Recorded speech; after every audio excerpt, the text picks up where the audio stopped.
good morning. It is late afternoon for me, and the daylight savings is really making it like sunset right now, and I'm suffering so much because of that. My lamp on in the background really looks like I have like something powerful is going on right here. But it's okay. I kind of like the vibe, so I'm going to keep it on right there. Because I always say good morning, something that was running through my mind just right now is how, you know how people will say, oh, don't say good morning because it sounds like morning, M-O-U-R, morning. And, you know, the Grand Rising Coalition. I don't believe in that. But I like to play with thought concepts. And probably not the first time I heard that, but man, I don't know. When I was hearing that a lot more than I hear it now, maybe because I've exited those areas of the internet, or like flushed them out of my feed, what would come to my mind is like, well, I'm saying morning, but I'm also saying good. Like, people would say you're wishing like something to mourn into your life or into someone's life. But like, don't most people already have something that they're mourning or something that they need to mourn? Especially living in like the pandemic or post-pandemic era.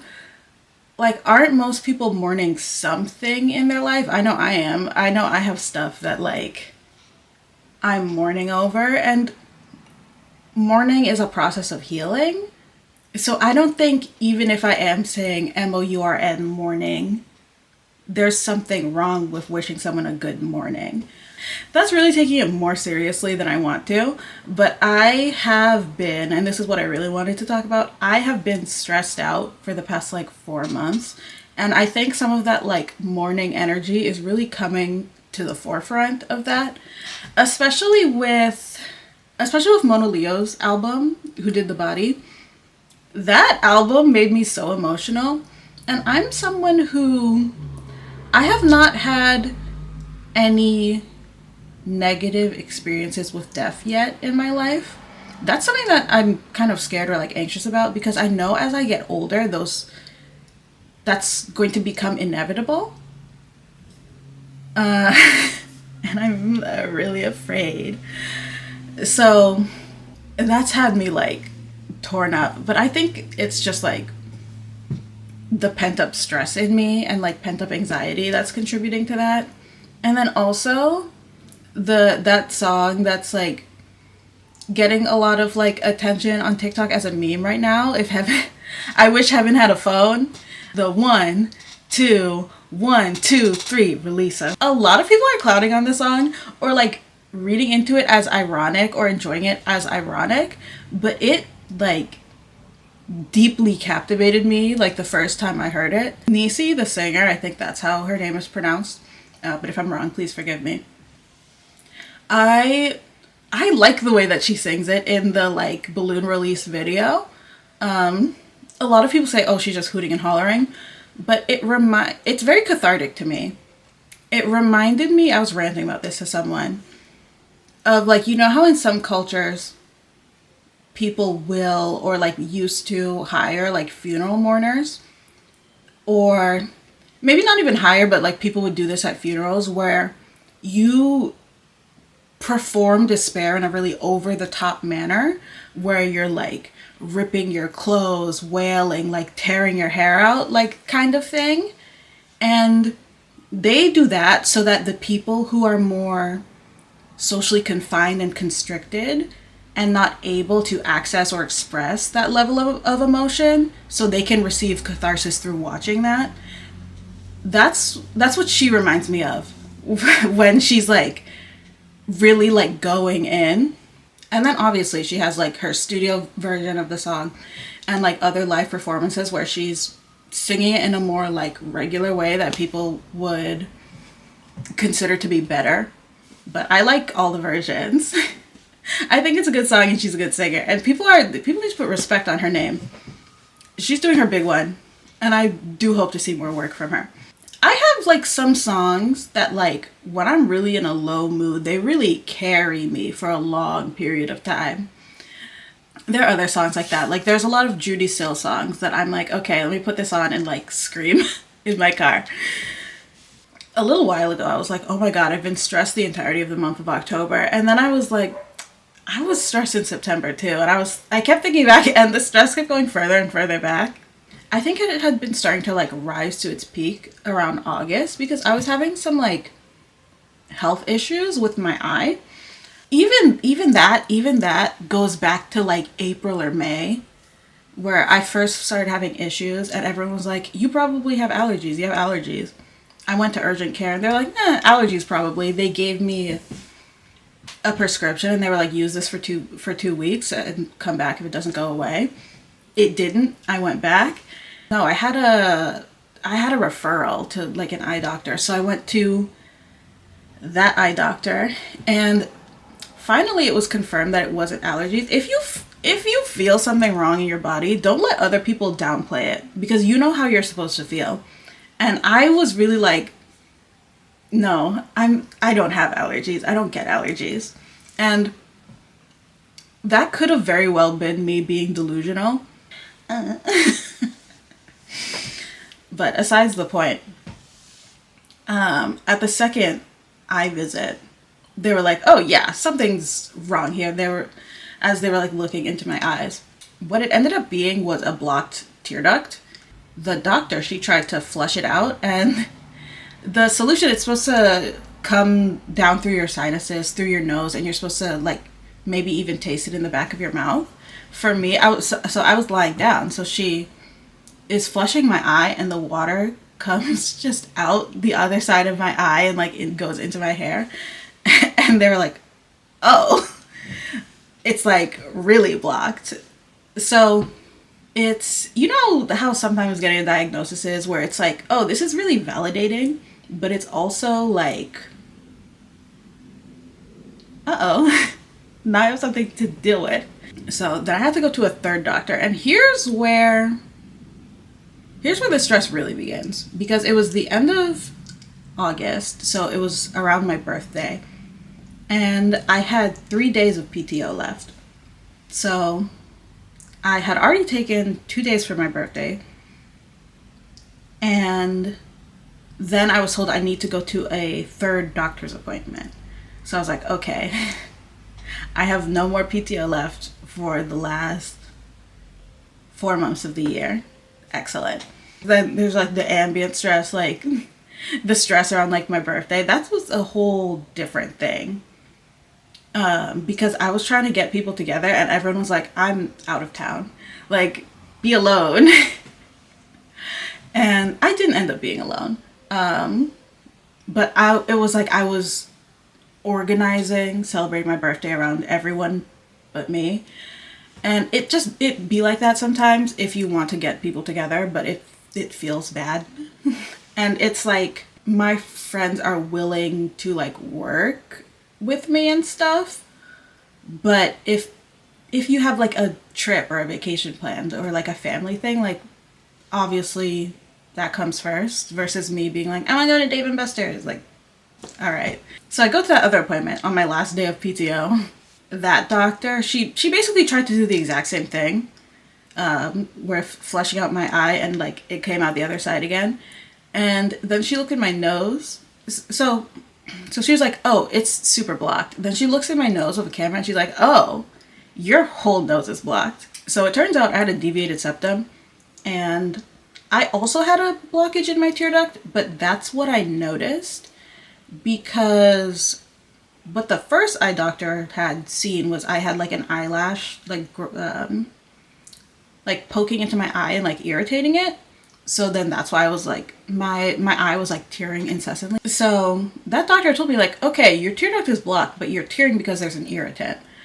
And then at the second doctor, she was like, okay, your tear duct is blocked, but also your nose is blocked from a deviated septum.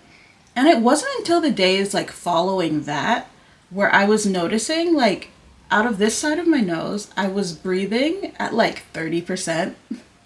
And Like, I didn't realize I didn't have airflow until after. And at that point, like I was saying, I had the problem in like April, May. So for 4 or 5 months or even longer, I was just like not fully breathing and didn't realize, wasn't thinking about it. I was just like, my eye is really dry from having to wipe it all the time and this hurts. So the doctor told me, you can do nothing and it won't get better, or you can have surgery.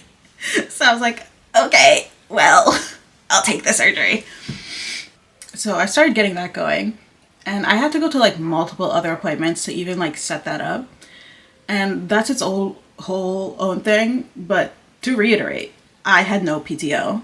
So every time I had to take time off to like go to an appointment or like do surgery prep, I was just like losing money from not being able to be at work.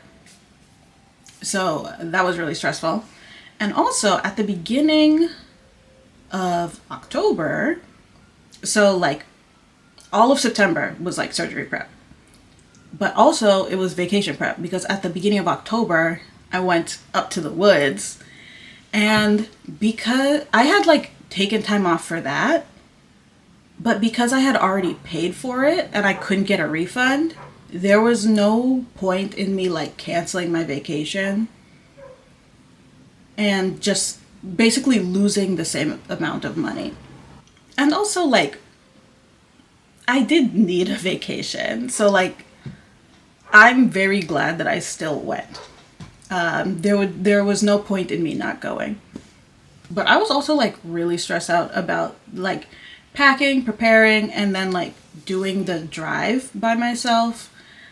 I mentioned it a little bit in my road trip vlog, but I hadn't done a drive that was so long, or that was like through multiple states. And also with it being kind of secluded, I wanted to make sure I had everything that I needed. And just in general, I'm like an overthinker and over-preparer. I want to feel like everything is in place and to like feel okay. And I don't feel really secure about everything until it's like over. But because at the same time I'm doing surgery prep, and I'm trying to make sure I have everything at home that I'm going to need for recovery, it was like I can only be stressed out about like one of these two things at a time. And it was like getting to a point where like days before my trip, people were asking me like, what day are you leaving? Or like, what time are you leaving? And I was like, I don't know. I have to check. I'll figure it out. Like, I didn't have the bandwidth. So my level of stress about that was like severely fluctuating. But I didn't have the energy to be stressed about both at once. So I picked one. And then when it was like the weekend before I had to leave, I was like, okay, let me nail everything down. And it ended up being fine. So great. So then I come back and I'm like, okay, time to be stressed about this one thing. And here's the thing about when you're having surgery. I was telling other people, oh, I'm gonna have surgery. And then they have a really big reaction. And then I'm like, no, it's okay, it's okay, it's okay. It's a minor surgery. So it's like, I felt like I didn't get to be as stressed out about it, or like process it as deeply, or like maybe talk about it in the way that would have like reduced my stress. I actually have a friend who had the same surgery, and she helped me a lot because I could just ask her the like kind of mundane or like very specific questions that you can't really find the answers to online, or that like a doctor can't prepare you for. Like, how many days do you think it'll be like before I can drive, or before I can like go run errands or like take a walk, stuff like that. And that was really helpful. It was nice to be able to talk to her about that and feel like supported. Something I did feel really great about though is the two surgeons who did, technically it was 4 procedures. I don't know what all went into it, but they fixed my nose and my tear duct. Great. What made me feel more relaxed is the surgeon seemed very competent and very confident, and they do the surgery together, and whenever they would talk about each other, it would put a smile on their face, and they would really like light up when they spoke about their colleague. So that seemed really sweet to me, and also like made me feel more confident in them because that they both like liked and respected each other so much. During this whole time, my computer's just been like dying more and more. I think what it really needs is a replacement battery, but for some reason I bought the one version of my computer that they make without a replaceable battery. So I was like, well, I need a new computer and I hate every option. And I don't think I realized how much I hate big changes until like I update an app and they've moved stuff and it looks different and I'm like in agony. So having to like get a new computer after having one for probably like 7 years I've had it, which doesn't feel like enough to me. I feel like they should last at least 10. That was stressing me out because like I would be on my computer doing things and it just screen goes black. I'd be at like 60% battery and then just shuts down. I was losing it. This probably sounds really like jumbled, but it's jumbled together because like I was stressed about this at the same time that all that other stuff was happening. So the thing with my computer not working properly is my computer is where my creative outlet is. I started doing digital art because I had a wrist injury that made it too painful for me to like hold a pencil. So I was only like writing or drawing or doing stuff with my hands when I absolutely had to. And I ended up getting that taken care of, and I still have tendonitis, and honestly, it's getting worse right now. The stress is continuing. I had a ganglion cyst about 5 years ago, and I have another one. So I started doing digital art because the stylus was more comfortable to hold in my hand. And then I started having more creative outlets that were online with like making digital collages, drawing online, and then I eventually started doing video things. So when my like storage got full, I had to let go of Photoshop and doing digital art. Illustrator fell to the wayside because I was prioritizing video. And then editing was really frustrating because like my storage is full, my RAM's not enough. And then it's like in the middle of filming, like my computer crashes, the program's crashing. I'm like exporting and it gets to like 100 and then the computer crashes or it shuts down. It's like extremely frustrating. And then it's also like, okay, so now all of my outlets are gone. So this stress that I'm having from all the other areas is like building. And I feel like I can't do anything about it. And then to sort of like fix the problem, I have to take on this other stressful task. Finally yesterday I was like, okay, I'm gonna do it. And of course spent a bunch of money that has like, my savings have been so depleted from like all the medical stuff that's going on. I'm just tired. And then I was also kind of planning a trip for next year, but I had to back out of it because I was like, I've been going through this stuff, all these unexpected expenses came up. I was like, if I wanted to go, I would basically from now to then be saving for it. And I didn't want to do that to myself. I like to be prepared before I do things. I don't want to set out to do something and then have to get prepared. Anyway, and also because another person was involved, I didn't want to be like, okay, we're 4 weeks away from the trip and I'm like, I don't have enough money. And then like leave them or like have to go into credit card debt or something to go on the trip. I was just like, it's not in the cards for me. I did take medical leave from my job, but I was only paid for half of the time I was not going to work. I think compared to how other people experience the recovery, mine was really smooth, based on what my friend had been experiencing and what I had looked at online. I had like 3 or 4 miserable days, and then like 3 or 4 like extremely tired days. And then I like was slowly building up my strength and like my energy again. And another aspect of like being out of work for about 2 weeks in recovery was like, in my mind, I'm like, oh, I'm not going to work, so I'm going to have a lot of time to do things. And then it's like, no, you're not going to work because you are recovering from a medical event. Lay down. And then it's the like gnawing capitalism thoughts of like, I'm not productive enough, I'm not contributing enough, I'm not doing enough, I'm not making the most of my time. And it's like, your face was sawed in half. You're fine. Lie down. So October and November had me messed up. And then the further I look back, the longer I'm like, oh, I've been messed up. The stress is trying to come out of my body, but I'm caught between like dissociating and like randomly like crying.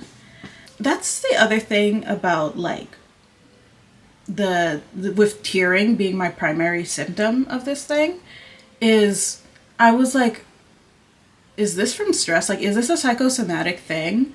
Multiple people had brought that up to me where they were like, maybe this could be your body like trying to release something and you need to like release your stress. And probably true, but that wasn't what it was. I needed a doctor. So anyway, I'm doing better now because